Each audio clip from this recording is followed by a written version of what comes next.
2022चा शेवटचा दिवस आम्ही ट्रेक करून घालवायचा निर्णय घेतला आणि पोचलो किल्ले विकटगड, पेप फोर्ट, प्रति गिरनार अशा विविध नावांनी ओळखल्या जाणाऱ्या या जागेत आपल्यापैकी बऱ्याचशा ट्रॅकर मंडळींना दत्ताच्या मंदिराजवळ येऊन हा प्रश्न पडतो: गड कुठे आहे, गडाचे अवशेष कुठे आहेत, किल्ल्याच्या वास्तू कुठे आहेत? पण या सर्वांचे उत्तर आम्हाला आमच्या प्रवासात मिळालं.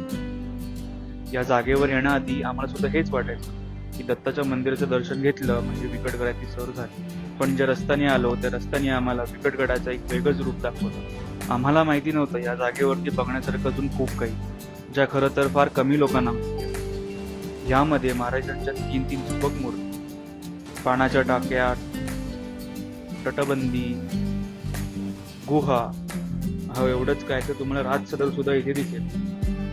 तुमच्यापैकी अनेक लोकांनी हा ट्रेक आधी केला सुद्धा, पण तुमच्यापैकी किती लोकांनी ह्या सगळ्या गोष्टी बघितल्यात या कमेंट करून नक्की सांगा.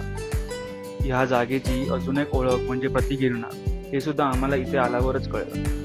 गिरनार पर्वताचं दर्शन कधी होईल, गिरनार परिक्रमा कधी होईल माहिती नाही, पण वर्षाच्या शेवटच्या दिवशी नकळत आमच्याकडनं या प्रति गिरनारचं दर्शन झालं.